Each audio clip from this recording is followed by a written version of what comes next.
Sa gitna ng patuloy na problema sa baha, personal na nagtungo si DSWD Secretary Rex Gatchalian sa Macabebe upang silipin ang sitwasyon at tugunan ng agarang pangangailangan ng mga residenteng apektado ng matinding pagbaha.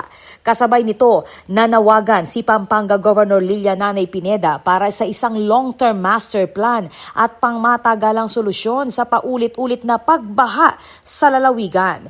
Bilang agarang response, magbibigay ang DSWD ng karagdagang 10,000 food packs para sa mga pamilyang nangangailangan ng tulong. Samantala, isinusulong din ang mga engineering solutions upang matugunan hindi lamang ang kasalukuyang epekto, kundi pati na ang ugat ng problema sa pagbaha. Dumalo rin sa pagbisita ang mga opisyal ng DSWD, Pampanga Provincial Government, Macabebe LGU at iba pang lokal na pamahalaan. Nagpasalamat naman ang pamahalaang bayan ng Macabebe sa DSWD at sa mga provincial officials sa mabilis na pagtugon sa pangangailangan ng mga residenteng apektado ng pagbaha. Ako po, Patricia Mamangon para King News Force Pampanga, Balitang Tutu, King Balen Susuyo.